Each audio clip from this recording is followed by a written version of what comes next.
Hello बच्चों, आपका स्वागत है आपके अपने चैनल मैथ किंग मेकर में। आज हम पढ़ने वाले क्लास 10th का chapter 3 pair of linear equation in two variables. ठीक है, क्या क्या पढ़ेंगे इसमें हम? Pair of linear equation in two variable पढ़ेंगे, अंडरस्टैंडिंग उसका सॉल्यूशन कैसे फाइंड करते हैं, ग्राफिकल रिप्रेजेंटेशन कैसे करते हैं किसी लाइन का, और सॉल्यूशन कैसे करते हैं उसका। ठीक है, सॉल्यूशन के बहुत सारे मेथड हैं, तो ये सब डिस्कस करने वाले हैं। सबसे पहले ये समझ लेते हैं कि pair of linear equation in two variables. देखो, लीनियर इक्वेशन हम ऑलरेडी पढ़ चुके हैं, but linear equation in one variable आप क्लास 8 में पढ़ चुके हो। ठीक है, आज हम डिस्कस करने वाले हैं linear equation in two variables. Linear equation in two variables क्या होती है? Linear equation in two variables, दो वेरिएबल में लीनियर इक्वेशन हमें लिखनी है। कैसे लिखेंगे? देखो, अगर कोई इक्वेशन ऐसे लिख दें ax plus b y plus c is equal to 0, इसको बोलते हैं लीनियर इक्वेशन। लीनियर क्यों बोलेंगे? क्योंकि यहाँ पे x, देखो वेरिएबल कितने हैं यहाँ पे? वेरिएबल है यहाँ पे दो। ठीक है, एक x है और एक y है। ठीक है, कांस्टेंट क्या है यहाँ पे? कांस्टेंट है यहाँ पे a, b एंड c। ठीक है, a is the coefficient of x, b is the coefficient of y and c is constant. Okay, तो इस तरह की इक्वेशन को, जिसमें कि x और y की पावर सिंगल पावर हो, तो इस तरह की इक्वेशन को हम बोलते हैं linear equation in two variable. ठीक है, अब देखो यहाँ पे अगर b की वैल्यू 0 हो जाए तो क्या होगा? तो इक्वेशन क्या बनेगी? ax plus c is equal to 0। अब ये मुझे बताओ कि क्या ये linear equation in two variable है या वन वेरिएबल है? It is linear equation in one variable. ठीक है, अभी ये लीनियर इक्वेशन किस में बनी?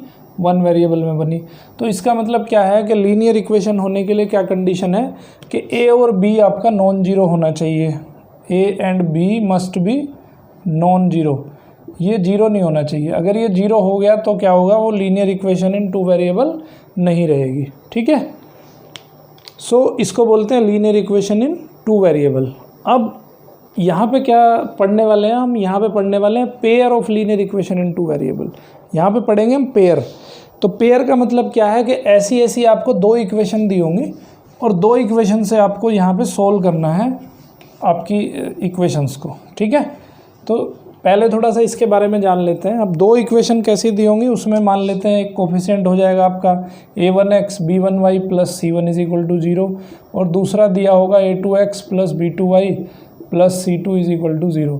ये हो जाएगी फर्स्ट इक्वेशन, ये हो जाएगी सेकंड इक्वेशन। तो इस अरेंजमेंट को क्या कहते हैं हम? Pair of linear equation in two variable. देखो, ये पेयर है लीनियर इक्वेशंस इन टू वेरिएबल्स। ये एक पेयर है दो इक्वेशन का, दो इक्वेशन है, इसलिए इसको क्या कह रहे हैं? हम पेयर कह रहे हैं। लीनियर इक्वेशन है ये, क्योंकि लीनियर का मतलब होता है कि सिंगल जो है डिग्री होनी चाहिए। 1 डिग्री होगी तो अगर वेरिएबल की डिग्री 1 होगी तो उसको लीनियर इक्वेशन बोलते हैं। टू वेरिएबल्स हैं यहाँ पे, x और y टू वेरिएबल्स हैं, और ये है पेयर ऑफ इक्वेशन। ठीक है, अभी थोड़ा हम एक ग्राफिकल रिप्रेजेंटेशन देख लेते हैं कि आखिर ये जो लीनियर इक्वेशन है इसका ग्राफिकल रिप्रेजेंटेशन कैसे करते हैं। देखो, क्लास 9th में आपने कोऑर्डिनेट ज्योमेट्री पढ़ा होगा।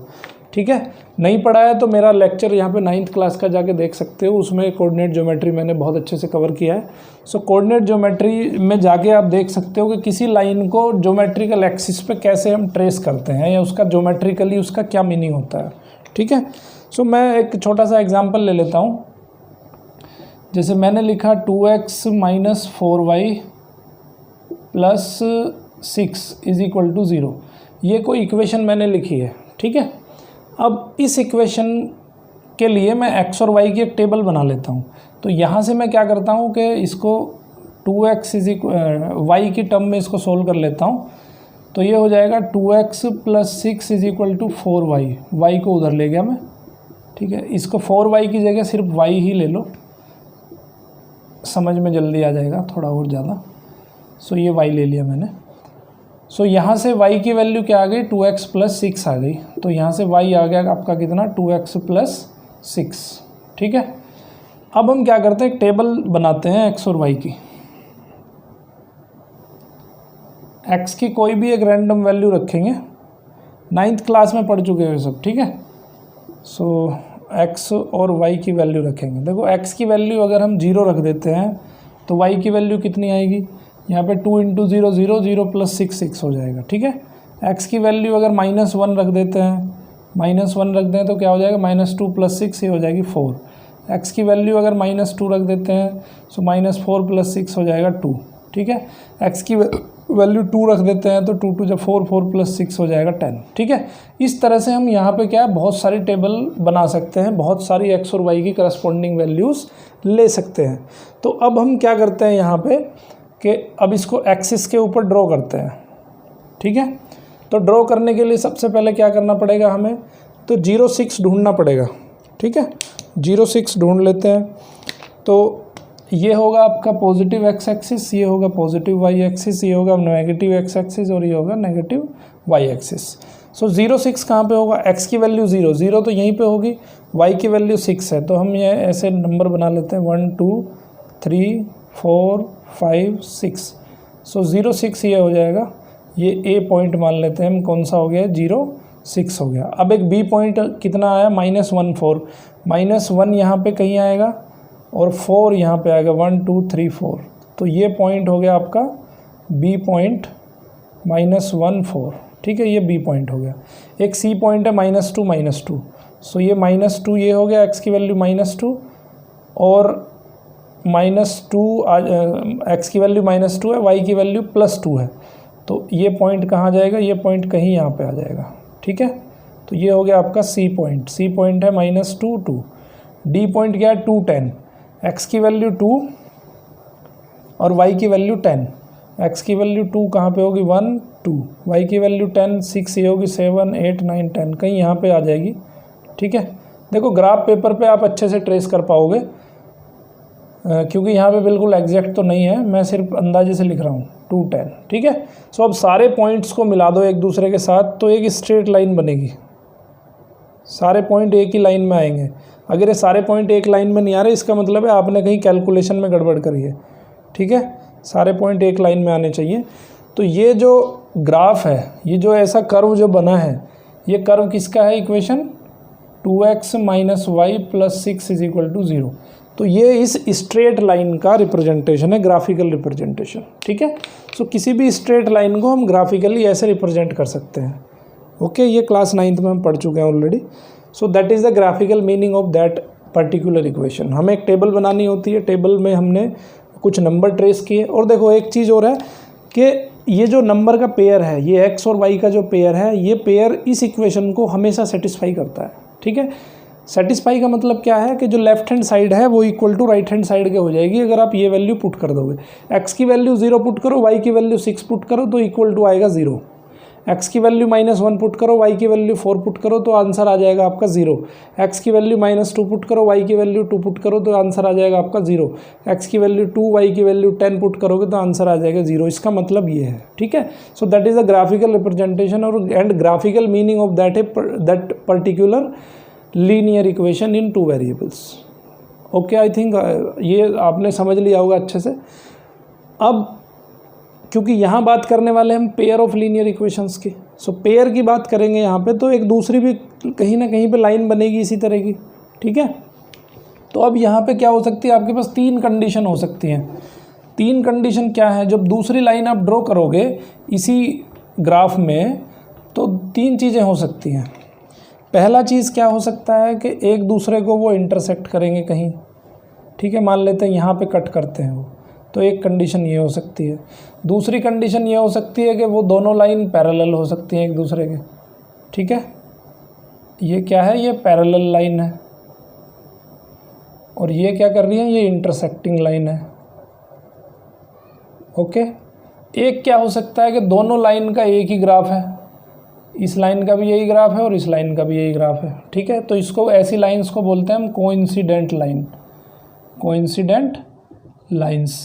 ये हो जाएगा आपका पैरेलल लाइंस, ये हो जाएगा आपका इंटरसेक्टिंग लाइंस। ठीक है, तो यहाँ पे 3 कंडीशन हो सकती हैं। पहली है इंटरसेक्टिंग, अगर दोनों एक दूसरे को इंटरसेक्ट करेंगे तो बहुत सिंपल है, समझने वाली बात है कि अगर ये दोनों एक दूसरे को इंटरसेक्ट करेंगी तो जहाँ पे इंटरसेक्ट करती हैं, जिस पॉइंट पे इंटरसेक्ट करती हैं, मान लो एक कोई लाइन यहाँ पे हम ऐसे ड्रॉ कर देते हैं।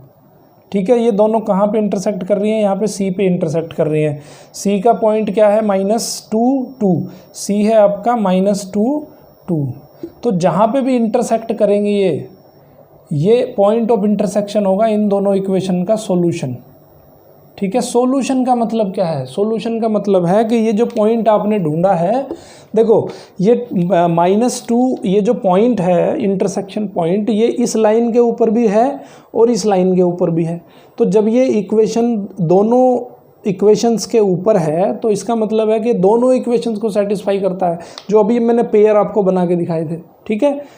सो उस पेयर को अगर इस लाइन में रखेंगे तो भी आपकी राइट हैंड साइड 0 हो जाने वाली है, इस पेयर में अगर इस लाइन में रखेंगे तो वहाँ भी आपकी राइट हैंड साइड 0 हो जाने वाली है। That means that is called, that intersection point is called the solution of the equation. Okay. But अगर ये पैरेलल लाइन है तो क्या होगा, यहाँ पे ये दोनों एक दूसरे को कहीं पे कट करेंगी, नहीं करेंगी कहीं पे भी कट। ठीक है। सो कट नहीं करेंगी तो कोई सॉल्यूशन भी नहीं होगा भाई, अगर एक दूसरे को कट ही नहीं करेंगे तो सॉल्यूशन कहीं होगा ही नहीं, है ना। और कोइंसिडेंट लाइन है, कोइंसिडेंट लाइन का मतलब क्या है, देखो अब ये इनफाइनाइट नंबर ऑफ पॉइंट्स पे कट कर रही है एक दूसरे को, दोनों एक के ऊपर एक चल रही हैं, तो मतलब हर पॉइंट पे ये एक दूसरे को कट कर रही हैं। ठीक है। सो यहाँ हो जाएंगे, देखो बहुत सिंपल सा मैंने आपको बता दिया है, यहाँ पे सॉल्यूशन होगा ओनली वन सॉल्यूशन। ओके। अगर वो एक दूसरे को इंटरसेक्ट करेंगी तो ओनली वन सॉल्यूशन होगा। अगर वो पैरेलल लाइन है तो नो सॉल्यूशन होगा, कोई भी सॉल्यूशन नहीं होगा इक्वेशन का। ठीक है। तीसरी कंडीशन है कोइंसिडेंट, तो कोइंसिडेंट में इनफाइनाइट सॉल्यूशन होंगे, मतलब बहुत सारे, हर पॉइंट पे एक दूसरे को कट करेंगे वो, तो यहाँ होंगे इनफाइनाइट नंबर ऑफ सॉल्यूशंस। ठीक है। तो सॉल्यूशन का मेनली पर्पस क्या है कि वो इक्वेशन एक दूसरे को कहाँ पे कट कर रही है, that is the solution of linear equations. ठीक है। सो ये इसका ग्राफिकल इंटरप्रिटेशन मैंने आपको बताया है। तो इंटरसेक्ट हो गया, कोइंसिडेंट हो गया, उसके बाद क्या है, उसके बाद एग्जाम्पल नंबर 1 आपका दिया गया है। Let us take the example given in section 3.1। Akhil goes to a fair with ₹20 and wants to have rides in the giant wheel and play hoopla.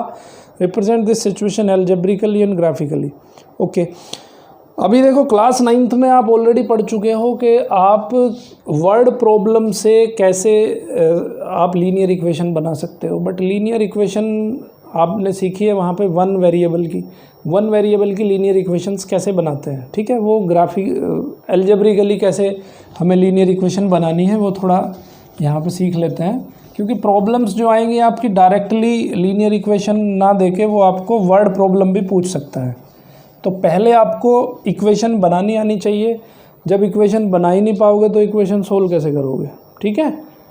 सो सबसे पहले हमें इक्वेशन बनानी आनी चाहिए। सो इक्वेशन बनाना सीखते हैं पहले। ओके। सो एग्जाम्पल 2 दिया है आपका, Romila went to a stationery shop. Romila जो है एक स्टेशनरी शॉप पे जाती है and purchase 2 pencils and 3 erasers for ₹9। So यहाँ पे देखो क्वेश्चन में पूछ क्या रहा है, क्वेश्चन में पूछ रहा है मान लेते हैं कि नंबर ऑफ पेंसिल का रेट जो है X रुपीज़ है। Let rate of pencil is pencil and eraser. उसने ख़रीदा क्या, पेंसिल एंड इरेज़र। तो हम rate of pencil and eraser are X and Y respectively. हमने क्या किया है कि पेंसिल और इरेज़र का जो रेट है वो हमने क्या मान लिया, X और Y मान लिया। मान लेते हैं कि एक पेंसिल का रेट, एक पेंसिल X रुपीज़ में आती है और Y पेंसिल जो एक इरेज़र जो है Y रुपीज़ का आता है। ठीक है। सो अब वो स्टेशनरी शॉप पे जाती है, वहाँ क्या करती है, 2 तो पेंसिल ख़रीदती है, 2 पेंसिल और प्लस 3 इरेजर्स और वो उसको देती है 9 रुपीज़ टोटल। ठीक है। हर फ्रेंड सोनाली से so the new variety of pencils and eraser with Romila and she also boat 4 pencils and 6 eraser. ये किसने ख़रीदा है, ये ख़रीदा है रोमिला ने। ठीक है। उसके बाद क्या करती है, सोनाली उसकी दूसरी फ्रेंड है। सोनाली क्या करती है, कि वो दूसरी शॉप पे जाती है, वैरायटी ऑफ पेंसिल देखती है, तो वहाँ पे वो क्या करती है 4 पेंसिल एंड 6 इरेजर्स, 6 इरेजर्स वो खरीदती है कितने का 18 रुपीज़ का। ठीक है, उसने खरीद लिया 18 रुपीज़ का। तो अभी हमें इसको इक्वेशंस को एल्जेब्रिकली एंड ग्राफिकली हमें इसको दिखाना है इस सिचुएशन को। ठीक है, तो बच्चों देखो, अगर एक पेंसिल का रेट x रुपीज़ है तो 2 पेंसिल का रेट कितना होगा x रुपीज़ होगा, सॉरी 2x होगा भाई। एक का अगर x है तो 2 का 2x हो जाएगा। सो यहाँ पे जो इक्वेशन बनेगी वो बनेगी 2x प्लस इरेजर का y है, एक इरेजर का रेट है y, तो 3 इरेजर्स का हो जाएगा 3y इज इक्वल टू 9। ठीक है, तो ये इक्वेशन नंबर 1 आ जाएगी आपकी। ओके, अब दूसरे पार्ट में अगर एक पेंसिल का रेट x है, a है, दूसरी एक पेंसिल का रेट x है, इरेजर का रेट y है, तो ये बन जाएगी 4x plus 6y is equal to 18। Example equation number 2। ठीक है, सो इस तरह से क्या करना है, हमें इक्वेशंस को बनाना है। अब ग्राफिकली कैसे रिप्रेजेंट करना है वो आप खुद कर सकते हो, मैंने अभी सिखाया है आपको। y को पहले लेके जाएंगे, y इज इक्वल टू लिखेंगे 9 माइनस 2x अपॉन 3, उसमें x की वैल्यू रख देंगे अपने आप से, कुछ भी जो आपको सुविधाजनक लग रहा हो। ठीक है, वो वैल्यू रख सकते हो आप। ठीक है, तो ग्राफिकली उसको रिप्रेजेंट कर सकते हैं, एल्जेब्रिकली उसको रिप्रेजेंट कर सकते हैं। सो पहली एक्सरसाइज जो आपकी है वो यही है कि ग्राफिकली और एल्जेब्रिकली इक्वेशंस को रिप्रेजेंट कैसे करना है और इक्वेशंस कैसे बनानी है। ठीक है, तो अब आपको एक्सरसाइज नंबर 3.1 आती है आपकी। 3.1 आपको जो है खुद करनी है, तरीका मैंने आपको बता दिया है। ओके, अब हम पढ़ेंगे कि equations graphical method of solution of a pair of linear equation. Graphical method से इक्वेशंस को कैसे सोल्व करते हैं। अभी मैंने आपको बताया कि ग्राफिकल मेथड का मीनिंग क्या होता है। ग्राफिकल मेथड का मीनिंग क्या होता है कि अगर वो इक्वेशन एक दूसरे को कहीं ना कहीं पे कट करनी चाहिए, अगर कट करेंगी तो ग्राफिकली सॉल्यूशन अवेलेबल होगा, अगर कट नहीं करेंगी तो सॉल्यूशन अवेलेबल नहीं होगा। ठीक है, बट क्या है कि आप उसको देख के भी बता सकते हो कि सॉल्यूशन एग्जिस्ट करेगा या नहीं करेगा। देखो, अभी हमने एक इक्वेशन देखी थी, जो अभी हमने एग्जांपल लिया था, उसमें क्या था कि 2x plus 3y is equal to 9 आया, और दूसरा इक्वेशन बना था हमारा 4x plus 6y is equal to 18। ठीक है, अब मैं आपको 3 कंडीशन यहाँ पे बताऊँगा। देखो, इक्वेशन हम 2 ले लेते हैं, a1x plus b1y plus c1 is equal to 0। दूसरी इक्वेशन ले लेते हैं a2x plus b2y plus c2 is equal to 0। देखो, ग्राफिकली तो मैंने आपको बता दिया कि ग्राफिकली आप कैसे चेक कर सकते हो कि इक्वेशन के बहुत सारे सॉल्यूशन, इनफाइनाइट सॉल्यूशन होंगे या 1 सॉल्यूशन होगा या नो सॉल्यूशन होगा। ठीक है, तो अभी थोड़ा सा रिवाइंड करते हैं उसको। मैंने क्या बताया था कि भाई एक तो कंडीशन ये हो सकती है कि इंटरसेक्टिंग हो सकती है, एक कंडीशन ये हो सकती है कि दोनों लाइन पैरेलल हो सकती है, एक कंडीशन ये हो सकती है कि दोनों लाइन इंसिडेंट हो सकती है। ठीक है, अब थोड़ा सा यहाँ पे इसको क्या है ना, हम एल्जेब्रिकली उसको समझने की कोशिश करेंगे। यहाँ पे क्या बताया था मैंने, 1 सॉल्यूशन बताया था। इस कंडीशन में ओनली एक सॉल्यूशन होगा। इस कंडीशन में जब पैरेलल होंगे, देखो ये बताया था मैंने इंटरसेक्टिंग, ये बताया था मैंने पैरेलल। ठीक है, ये बताया था मैंने कोइंसिडेंट। तो यहाँ पे क्या बताया था मैंने, पैरेलल में नो सॉल्यूशन। ठीक है, और यहाँ बताया था मैंने इनफाइनाइट सॉल्यूशन, बहुत सारे सॉल्यूशन होंगे यहाँ पे। ओके, तो अभी थोड़ा सा इसको हम एल्जेब्रिकली देख लेते हैं कि आखिर ये कंडीशन कब आएगी, ये कंडीशन कब आएगी और ये कंडीशन कब आएगी। ओके, सो देखो, अब अगर ये इंटरसेक्शन कर रहे होंगे एक दूसरे को, तो पहली कंडीशन पढ़ते हैं हम इंटरसेक्शन वाली। इंटरसेक्शन कब करेंगे एक दूसरे को, तो उस कंडीशन में क्या होगा कि a1 अपॉन a2 और b1 अपॉन b2 दोनों एक दूसरे के इक्वल नहीं होंगे। तो दोनों का पेयर हम देख लेंगे कि देखो, कोई भी इक्वेशन 2 दी होंगी आपको, तो उसको सबसे पहले हम देखो, अब इस वाली इक्वेशन में देख लेते हैं। जैसे मान लो एक एग्जाम्पल ये ले लिया मैंने, एक मैं दूसरा एग्जाम्पल ले लेता हूँ। 4x plus 3y is equal to 18 और 9x plus 6y is equal to 27। ठीक है, अब इसमें देखो a1 a2 क्या है, a1 is equal to 4, a2 is equal to 9, b1 is equal to 3 और b2 इज इक्वल टू 6। तो अब इस इक्वेशन में देखो, चेक करके ज़रा इस इक्वेशन में चेक करके देखेंगे तो a1/a2 कितना है 4/9, b1/b2 ये है हमारा a1/a2, b1/b2 कितना है 3/6, ठीक है। तो क्या a1/a2 b1/b2 के इक्वल है? नहीं है। तो इसका मतलब है कि इस इक्वेशन में इंटरसेक्शन होगा, इंटरसेक्शन होगा तो मतलब क्या होगा, वन सॉल्यूशन होगा, ठीक है। सो कहने की बात यह है कि अगर हम देखते ही बता सकते हैं इक्वेशन को कि इसका वन सॉल्यूशन होगा या नो सॉल्यूशन होगा या इनफाइनाइट सॉल्यूशन होगा, तो ये पहली कंडीशन होगी आपकी इंटरसेक्शन वाली। तो अगर a1/a2 is not equal to b1/b2 तो इक्वेशन का वन सॉल्यूशन एग्जिस्ट करेगा, ठीक है। और अगर दूसरी कंडीशन क्या है? दूसरी कंडीशन है पैरेलल की, ठीक है। पैरेलल में क्या होगा कि a1/a2 इज इक्वल टू होगा b1/b2, बट ये c1/c2 के इज इक्वल टू नहीं होएगा, ठीक है। इसका एक एग्जांपल ले लेते हैं, जैसे 3x + 4y is equal to 18 and 6x + 8y is equal to 27, okay. तो इसमें क्या है देखो, a1/a2 कितना है यहाँ पे, a1/a2 इनको डिवाइड कर दो तो a1/a2 यहाँ पे आ जाएगा 3/6 इज इक्वल टू 1/2, b1/b2 यहाँ पे आ जाएगा कितना 4/8 यानी कि 1/2, c1/c2 क्या आ जाएगा यहाँ पे 18/27 यानी कि 2/3। तो बच्चों यहाँ पे हम क्या देख रहे हैं कि a1/a2 is equal to b1/b2 but not is equal to c1/c2। तो ये इक्वेशन कैसी हो जाएगी, ये इक्वेशन पैरेलल इक्वेशन हो जाएगी। तो पैरेलल इक्वेशन का क्या पता है आपको कि इसका कोई भी सॉल्यूशन नहीं होगा। तो यहाँ पे वन सॉल्यूशन था, यहाँ पे नो सॉल्यूशन आ जाएगा, ओके।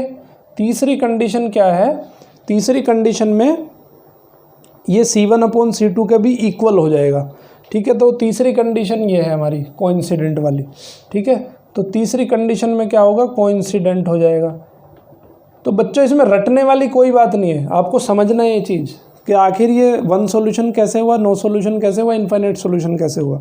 रटना कुछ नहीं है इसमें, ठीक है। रटोगे तो भूल जाओगे बहुत जल्दी। तो इसमें क्या होगा कि a1/a2 इज इक्वल टू आ जाएगा b1/b2 इज इक्वल टू आ जाएगा c1/c2, जैसे इक्वेशन नंबर 1 है आपकी। देखो 1 को थोड़ा ध्यान से देखो, इसको अगर सेकंड इक्वेशन को हम 2 से डिवाइड कर देंगे तो क्या बनेगा 2x + 3y is equal to 9। Same equation बन जाएगी, है ना भाई। इक्वेशन है तो दोनों तरफ 2 से डिवाइड कर सकते हैं, तो ये हो जाएगी 2x + 3y is equal to 9। 2 से डिवाइड करने पे ये इक्वेशन बनेगी। तो अभी क्या देख रहे हो आप, ये और ये इक्वेशन सेम है, सेम इक्वेशन है तो कोइंसिडेंट हो जाएगी, कोइंसिडेंट हो जाएगी तो no solution, sorry infinite solution होंगे, समझ गए बात। तो इसके हो जाएंगे इनफाइनाइट सॉल्यूशन। सो ये आपको जो है याद रखना है, इसका कंसेप्ट ये है, कंसेप्ट समझ लो। कंसेप्ट समझना बहुत ज़रूरी है, इसको रटना मत, रटोगे तो ये बहुत ज़्यादा कंफ्यूज हो जाओगे आप इसमें, ठीक है। सो हम इक्वेशन को देखते ही बता सकते हैं कि उसमें भाई वन सॉल्यूशन होगा या नो सॉल्यूशन होगा या इनफाइनाइट सॉल्यूशन होंगे। तो अभी कुछ एग्जांपल्स देखेंगे, एग्जांपल्स के थ्रू हम डिस्कस करेंगे और तब देखते हैं आपको कितना समझ आता है, ओके। सो आपकी बुक के एग्जांपल ले लेते हैं। बच्चों मैं NCERT फॉलो कर रहा हूँ, आप कोई भी बुक फॉलो कर सकते हो, no problem. Okay, check graphically whether the pair of equation is consistent. देखो ग्राफिकली भी आप देख सकते हो, ग्राफिकली इक्वेशन को देख सकते हो, इंटरसेक्ट हो रही होगी तो सॉल्यूशन हो जाएगा, पैरेलल होगी तो there will be no solution, और अगर कोइंसिडेंट हो जाएगी तो इन्फाइनाइटली मैनी सॉल्यूशन आ जाएंगे। तो ग्राफिकली भी इक्वेशंस को आप चेक कर सकते हो, ठीक है। सो एग्जांपल 4 दिया है, 2 इक्वेशन दिए हैं आपको, पूछ रहा है कि ग्राफिकली चेक करो आप इसको कि सॉल्यूशन रहेगा उसका या नहीं रहेगा। तो दोनों को इक्वेशन को ट्रेस करना है पहले ग्राफ के ऊपर, ठीक है। इस चैप्टर में ग्राफ का यूज़ करना पड़ेगा आपको। सो ग्राफ पे ट्रेस करने के बाद चेक कर सकते हो कि उसका सॉल्यूशन होगा कि नहीं होगा, ठीक है। सिमिलरली एग्जाम्पल 5 कर सकते हो, एग्जाम्पल 6 कर सकते हो। 6 में आपको इक्वेशन बनानी पड़ेगी, तो बनानी इक्वेशन आप 9th क्लास में सीख चुके हो। उसके बाद बच्चों एक्सरसाइज नंबर 3.2 आपको करनी है खुद, ओके। सो उसमें करना क्या है, हमें ये सिर्फ ये बताना है कि इक्वेशन हमारी जो है, देखो एक चीज़ और है इसमें, कंसिस्टेंट और इनकंसिस्टेंट, ठीक है। सो यहाँ पे ये चीज़ भी आपको ध्यान रखनी है कि कंसिस्टेंट किसे कहते हैं, इनकंसिस्टेंट किसे कहते हैं।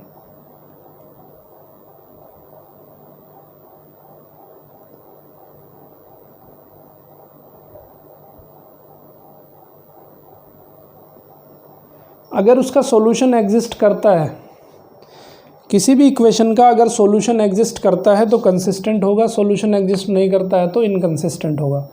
अगर सॉल्यूशन है, सॉल्यूशन एग्जिस्ट कर रहा है किसी इक्वेशन का, दो पेयर ऑफ इक्वेशन का सॉल्यूशन अगर एग्जिस्ट कर रहा है तो उसको बोलते हैं कंसिस्टेंट इक्वेशन। और अगर एग्जिस्ट नहीं करता है, सॉल्यूशन डज नॉट एग्जिस्ट, सो उस कंडीशन को बोलते हैं इनकंसिस्टेंसी। ठीक है, इनकंसिस्टेंट इक्वेशंस। सो इसमें कोई बहुत बड़ी बात नहीं है, आपको देखना है कि सॉल्यूशन एग्जिस्ट करेगा या नहीं करेगा। सॉल्यूशन एग्जिस्ट करता है तो कंसिस्टेंट होगा, सॉल्यूशन एग्जिस्ट नहीं करता है तो इनकंसिस्टेंट हो जाएगा। ठीक है, इसके बाद आप एक्सरसाइज नंबर 3.2 कर सकते हो। उसके बाद कुछ और मेथड डिस्कस करते हैं। ठीक है, ये हो गया। ओके, अब कुछ देखो, ग्राफिकल मेथड हो गया आपका सॉल्यूशन करने का।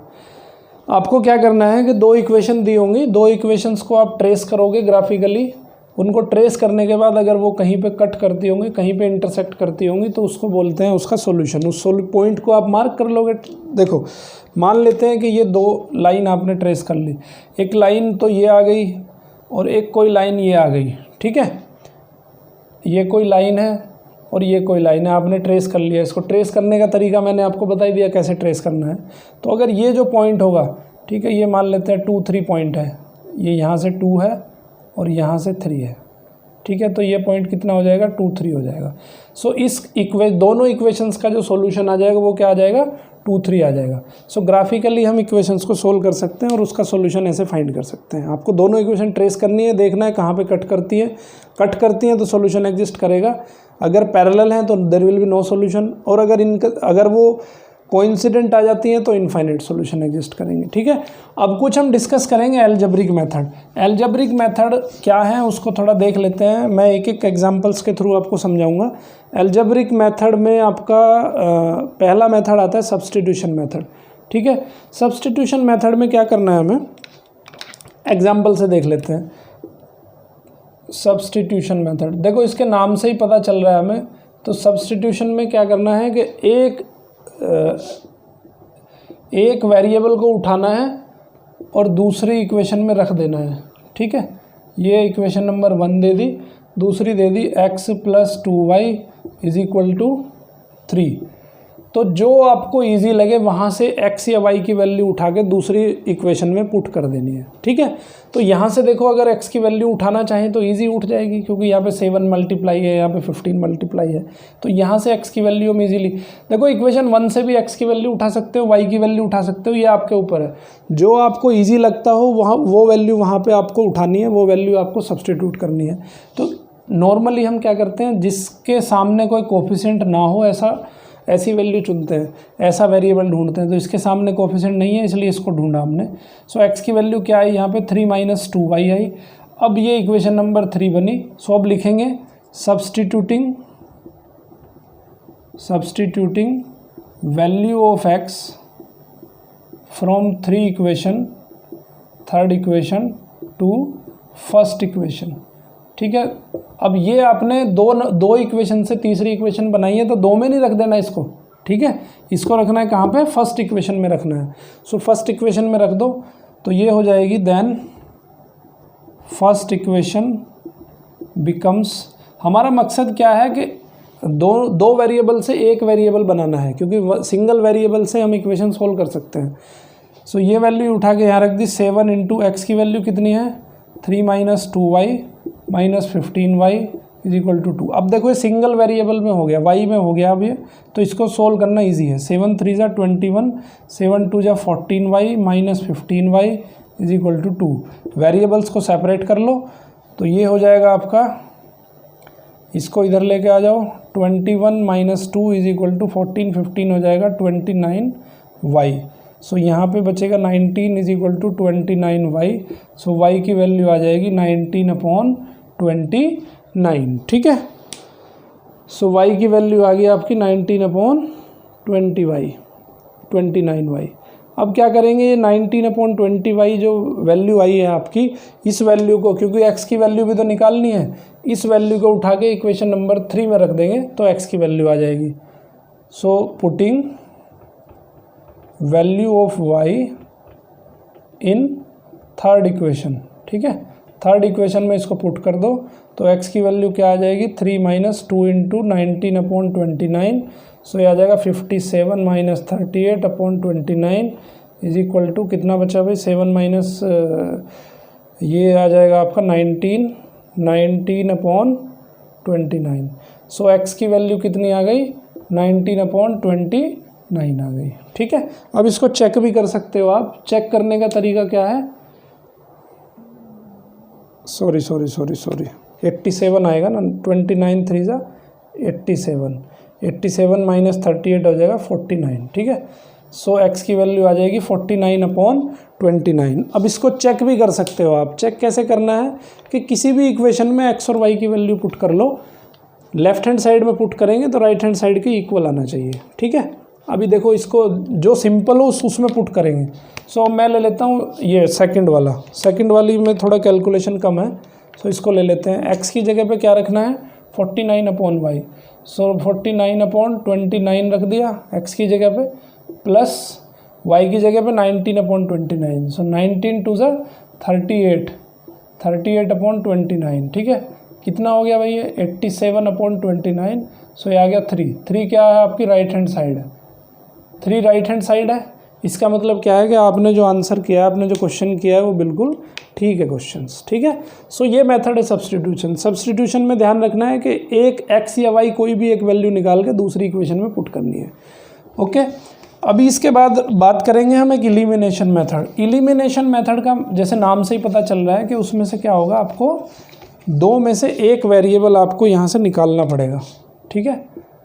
इलिमिनेशन मेथड, एक एग्जांपल और ले लेते हैं बच्चों। देखो एग्ज़ाम में अगर क्वेश्चन आता है तो आप किसी भी मेथड से उसको सॉल्व कर सकते हो, ओके। सो अभी यहाँ पे क्या है, सब्स्टिट्यूशन मेथड पे आपकी एक्सरसाइज नंबर 3.3 दी गई है। सो 3.3 यहाँ पे आपको कंप्लीट करनी है। उसके बाद है इलिमिनेशन मेथड। इलिमिनेशन मेथड में एक एग्जांपल ले लेते हैं। एग्जांपल नंबर है आपका 11, ठीक है।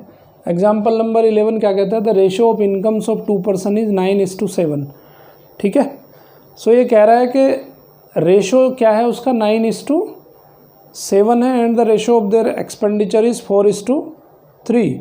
If each of them manages to save 200 rupees per month, find their monthly income, ठीक है। So let us denote the income of the 2 persons by, अब देखो उनका जो इनकम है कितना है, इनकम का रेशो कितना है 9:7, इनकम का रेशो दिया है 9:7, और एक्सपेंडिचर का रेशो, एक्सपेंडिचर रेशो कितना दिया है, ये दिया है 4:3, ठीक है। सो देखो 9:7 को मैं क्या लिख सकता हूँ, रेशो को लिख सकता हूँ मैं 9x और 7x, ठीक है। मल्टीप्लाई कर दो दोनों को एक से ही, ठीक है।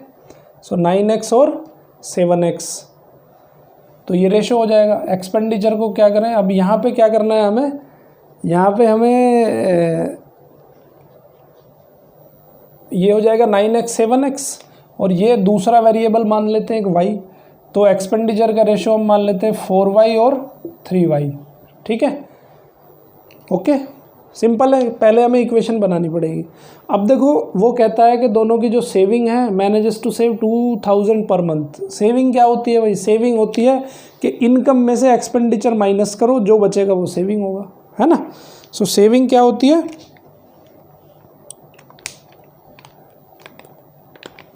इनकम माइनस एक्सपेंडिचर अगर करें सो क्या बनेगी, हमारी सेविंग बनेगी, ठीक है। देखो ये जो पढ़ रहे हैं ना pair of linear equation in two variable, बहुत ही बड़ा इसका मैथमेटिक्स में बहुत ही ज़्यादा यूज़ है इसका, इसीलिए इसको पढ़ाया जाता है यहाँ पे, ठीक है। 10th क्लास में आपकी जो डे टू डे लाइफ की जितनी भी प्रॉब्लम्स है, बहुत सारी प्रॉब्लम हैं जो इससे सॉल्व हो सकती हैं, ठीक है। सो यहाँ पे हमें क्या निकालना है, income minus expenditure is equal to हो जाएगा सेविंग। सो इनकम कितना है भाई, इनकम इसका 9x है और एक्सपेंडिचर 4y है, और सेविंग कितना है, दोनों का सेविंग 2000 रुपीज़ है, दोनों का सेविंग है 2000 रुपीज़। तो पहले की जो इक्वेशन बनेगी वो क्या बनेगी, 9x minus 4y is equal to 2000, ये भी इतनी सेविंग कर रहा है। और दूसरे की क्या बनेगी, 7x minus 3y is equal to 2000, ठीक है। दो इक्वेशन यहाँ पे बन गई है, ओके। अब इन दो इक्वेशंस को हम सोल्व करेंगे। तो सोल्व करने का मेथड हमने क्या पढ़ रहे हैं, हम इलिमिनेशन मेथड पढ़ रहे हैं। सो इलिमिनेशन मेथड में हमें करना क्या है वो थोड़ा ध्यान से सुन लो। यहाँ पे क्या करना है हमें कि या तो y को इलिमिनेट करना है या x को इलिमिनेट करना है, किसी भी एक वेरिएबल को यहाँ पे इलिमिनेट कर देना है। सो कैसे इलिमिनेशन होगा वो देख लो। अगर इसमें हम 3 की मल्टीप्लाई कर दें, मतलब इसमें तो इसके वेरिएबल की मल्टीप्लाई कर दो और इसमें इसके वेरिएबल की मल्टीप्लाई कर दो। तो अगर 4 में हम 3 की मल्टीप्लाई कर दें तो 12y हो जाएगा, और 3 में अगर 4 की मल्टीप्लाई कर दें तो ये भी 12 हो जाएगा। सो ऐसा लिखेंगे अभी। तो क्या करेंगे हम, अब हमें अगर मल्टीप्लाई इसमें करना है तो दोनों तरफ करना पड़ेगा। सो हम लिखेंगे कि multiplying by 3 in one first equation and multiplying by 4 in second equation, then equation becomes, अब इसमें किसका 3 का मल्टीप्लाई किया आपने तो ये हो जाएगा 27x minus 12y is equal to 6000, ठीक है। तो ये बनेगी इक्वेशन नंबर 3। अब दूसरी इक्वेशन क्या बनेगी, इसमें 4 का मल्टीप्लाई करा आपने। सो 4 7 जा 28x, 28 minus 12y is equal to 8000, ये इक्वेशन नंबर 4 बन गई। अब देखो दोनों इक्वेशन को हमें माइनस या प्लस करना है। तो अगर हम इस इक्वेशन को माइनस कर देते हैं, देखो दोनों का साइन सेम है, हमें इसमें से एक वेरिएबल को एलिमिनेट करना है।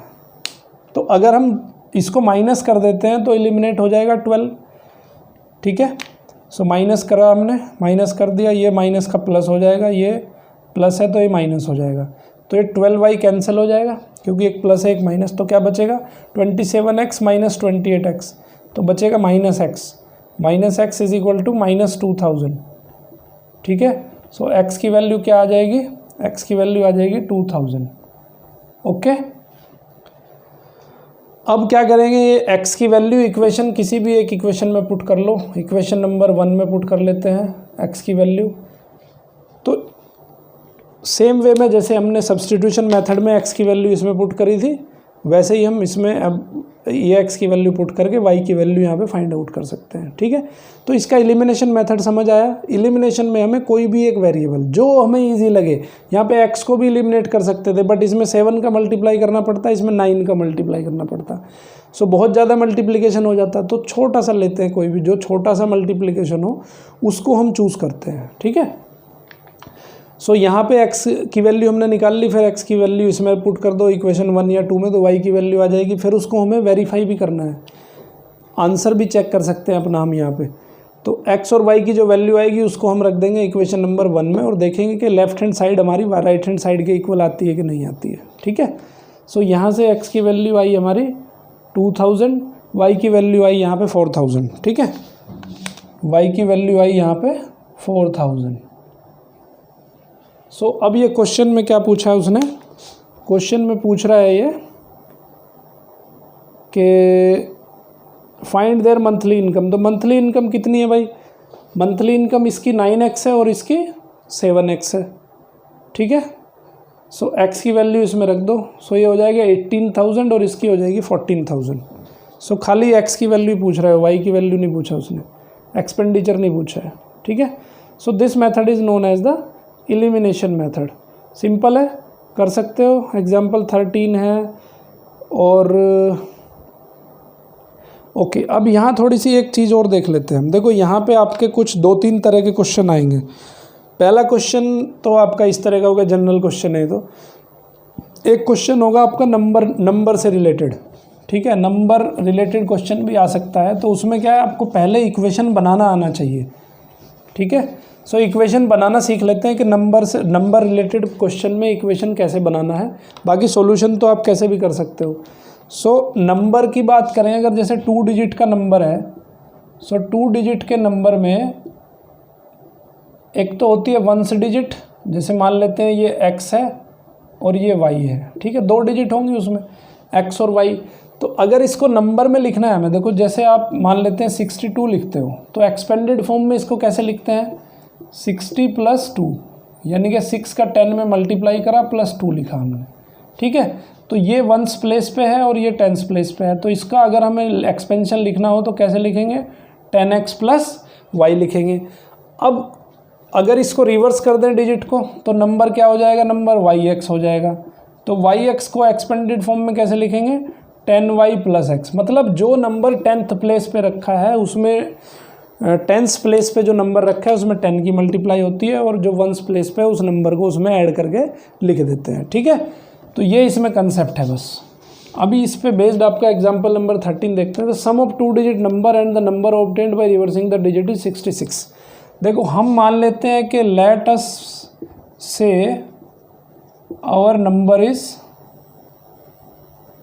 XY, ठीक है। कोई नंबर है हमारा जिसका जो नंबर है XY, यानी कि Y उसकी जो है 1st डिजिट है और X 10th डिजिट जो है वो हमारी X है।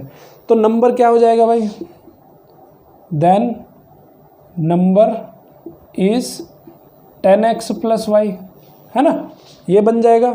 और अगर रिवर्स कर देंगे इसकी digit, after reversing the digits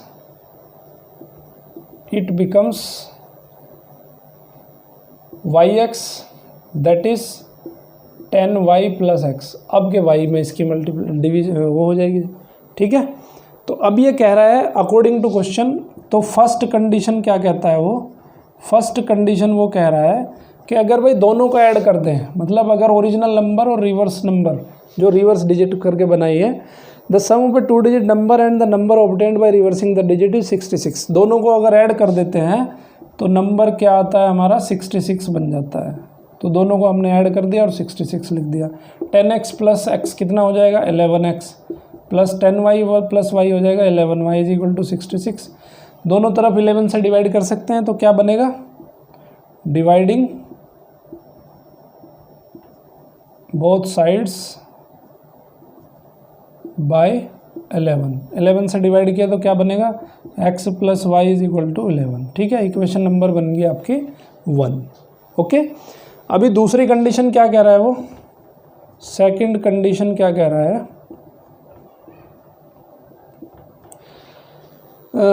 if the digits of the number differ by 2। अब देखो यहाँ पे 2 चीज़ें हो सकती हैं। अगर x y से बड़ा है तो डिफरेंस क्या हो जाएगा, x - y हो जाएगा। अगर y बड़ा है तो डिफरेंस हो जाएगा y - x। तो हम सपोज कर लेते हैं, let us assume x is greater than y, x is greater than y, then x - y कितना है, 2 है अकॉर्डिंग टू क्वेश्चन, ठीक है। एक ये x - y = 2 है। अब दोनों को सोल्व कर लेंगे, दोनों को ऐड कर दोगे 1 और 2 को, तो y कैंसिल हो जाएगा। सो एडिंग 1 and 2 ऐड किया तो y से y कैंसिल हो जाएगा, बचेगा 2x = 13।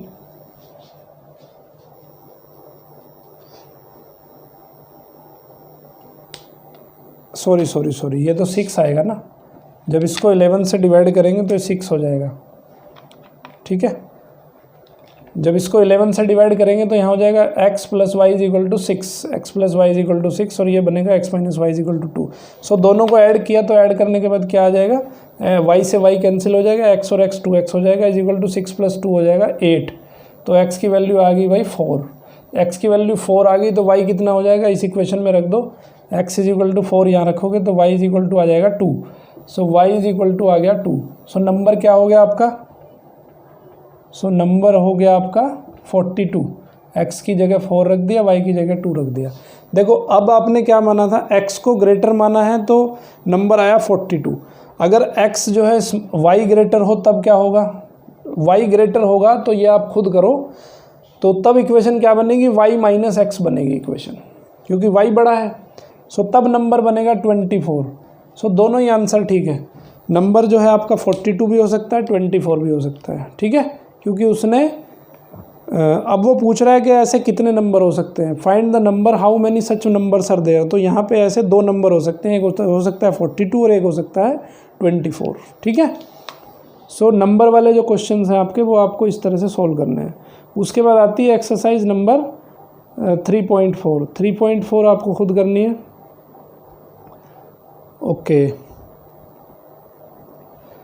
ओके चलो आज इतना ही रखते हैं, उसके बाद कुछ और इक्वेशंस के बारे में डिस्कस करेंगे।